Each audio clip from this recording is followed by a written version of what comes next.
Балалар мемлекетіміздің жарқын болашағының кепілі. Сондықтан да алдағы жылды балалар жыл деп жариялау керек деп есептеймін. Әңгіме жалаң ұран мен мерекелік шаралар туралы емес. Бірінші кезекте билік тарапынан балаларды қорғау үшін денсаулық сақтау, білім беру, әлеуметтік қолдау бағытында нақтылы шаралар қолға алынуы керек. Өскелең ұрпақтың үйлесімді дамуы мен бақытты балалық шағы біздің жалпы ұлттық міндетіміз. Балалар жылы аясында Астана қаласында 7 бағыт бойынша жұмыстар жүргізілді. Бірінші бағыт – білімді ұрпақ.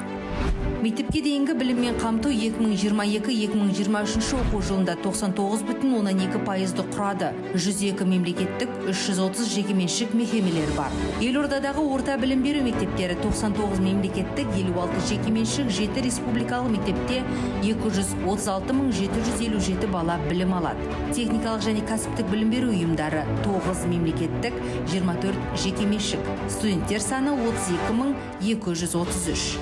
Қазіргі таңда 4 пен 17 жасқа дейінгі балалар спорттық секциялар мен үйірмелерге барады. Астана қаласының 107 жеңімпаздары мен жүлдегерлеріне ақшалай сертификаттар тағайындалды. Бірінші орын 100 мың теңге, екінші орын 60 мың теңге, үшінші орын 50 мың теңге берілді. Балалар жылы аясында Шаттық 2022, ғылым, ғажап әлем, балапан әлемі, жазғы кино, дара бала шаралары өткізілді. Шараға 10 мыңнан астам бала қамтылды. Екінші бағыт – отбасы қауіпсіз мекен. Мектепке дайындық аясында аз қамтылған отбасыларынан шыққан 13,648 бала қамтылды. Материалдық көмек мөлшері бір балаға 40 мың теңгеден берілді. Үшінші бағыт – дені сау бала қамқорлық бастамасы бойынша оңалту орталықтары ашылды.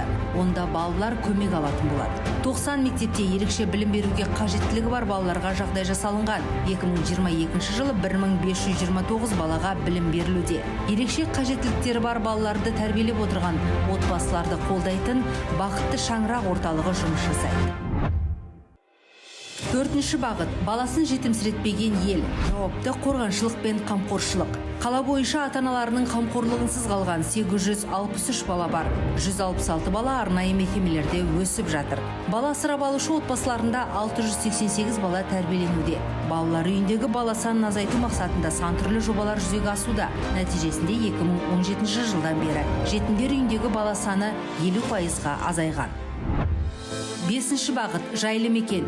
Жоба аясында қалада 20 жылыжай, 19 мектеп пен бір колледжде жұмыс жасайды.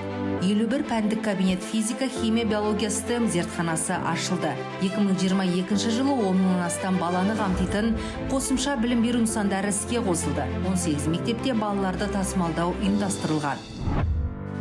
Алтыншы бағыт – балаларды қорғау. Бала құқығын қорғау бойынша QR коды бар тақтайшалар орналастырылған.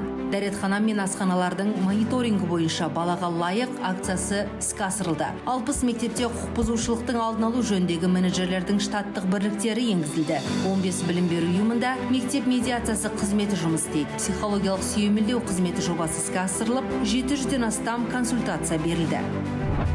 Жетінші бағыт – Балатайм KZ, жауапты білімді цифрландыру.